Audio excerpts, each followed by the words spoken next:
ইনকিলাব জিন্দাবাদ জিন্দাবাদ ban ban ban হলো এই আওয়ামী লীগ ব্যান হলো।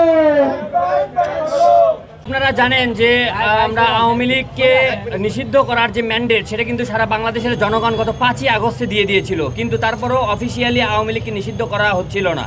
তো এই কারণে কিন্তু রাজনৈতিকভাবে তারা নানা রকমভাবে মাথা চারা দেওয়ার চেষ্টা করছিল, নানা গর্ত থেকে বিভিন্ন সময় মাথা চারা দেওয়ার চেষ্টা করছিল। তো তাদের এই মাথা চারা দেওয়া কিন্তু আমাদের 24-এর বিপ্লবীদের জন্য ঝুঁকিপূর্ণ।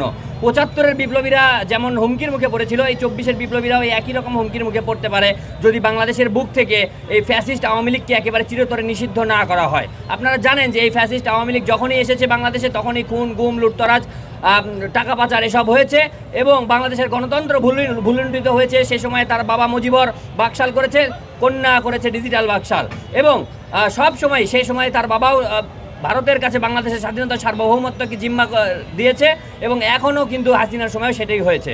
তো বাংলাদেশের ভবিষ্যতে যেন এভাবে স্বাধীনতা সার্বভৌমত্ব কখনো ভুলুণ্ঠিত না হয়, বাংলাদেশের গণতন্ত্র যেন স্থায়ী হয় এবং বাংলাদেশের এই যে 24-এর বিপ্লবের যারা মহানায়ক, 24-এর বিপ্লবের যারা বীর, তাদের নিরাপত্তার কথা চিন্তা করে এবং বাংলাদেশে একটি সুষ্ঠু সুন্দর রাজনৈতিক পরিস্থিতি ইস্টাবলিশ করার জন্য এবং এই যে গণহত্যা যেটি তারা করেছে, 2000 মানুষকে তারা হত্যা করেছে এবং প্রায় 30,000কে আহত করেছে, এই যে গণহত্যা, এই গণহত্যার কারণে তাদেরকে নিষিদ্ধ করা প্রয়োজন ছিল।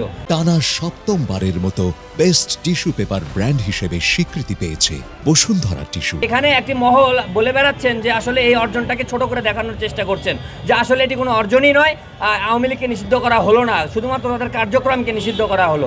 বিষয়টি মোটেও এমন নয়। যারা আইন নিয়ে একটু পড়াশোনা করেছেন, যারা কোর্ট কাছারিতে ঘোরাফেরা করেন, তারা জানেন যে কোনো বিষয়ে যদি একটা স্থায়ী নিষেধাজ্ঞা বা ইনজাংশন যেটাকে বলা হয়, ইনজাংশন পেতে হলে সেটা মামলার শেষ হতে হবে। মামলা যখন শেষ হয়ে এটা প্রমাণিত হবে তখন এটি স্থায়ীভাবে নিষেধাজ্ঞা দেওয়া যায়, কিন্তু তার আগ পর্যন্ত এটাকে বলা হয় অন্তর্বর্তীকালীন নিষেধাজ্ঞা বা অ্যাড ইন্টারিম ইনজাংশন। তো যে মামলাগুলো, গণহত্যার মামলাগুলো চলমান রয়েছে, সেই মামলাগুলোর বিচার কার্য কিন্তু এখনও পর্যন্ত শেষ হয়নি। তাই এখনও পর্যন্ত স্থায়ীভাবে আওয়ামী লীগকে নিষিদ্ধ করা সম্ভব হচ্ছে না। তাই এখন অ্যাড ইন্টারিম ইনজাংশন যেটি বা অন্তর্বর্তীকালীন নিষেধাজ্ঞা দিয়ে তাদের সকল কার্যক্রমকে বন্ধ করা হয়েছে এবং যখনই মামলার কার্যক্রমগুলো শেষ হবে, শেষ হয়ে তাদের গণহত্যা প্রমাণিত হবে, সঙ্গে সঙ্গে আওয়ামী লীগকে বাংলাদেশ থেকে স্থায়ীভাবে নিষিদ্ধ করা হবে। আজকে আমরা অনেক আনন্দিত, আমরা খুশি যে আওয়ামী লীগের কার্যক্রম নিষিদ্ধ হয়েছে। বিগত দিনে যে স্থানে আজকে বক্তব্য দিচ্ছে, এই স্থানে কথা বলার কোনো সুযোগ ছিল না। তারা আমাদের ওপর হামলা চালিয়েছিল, তারা আমাদেরকে ভোটদান থেকে বিরত রাখছিল। তাই তাদের যে কার্যক্রম সরকার নিষিদ্ধ করেছে, আমরা অনেক খুশি।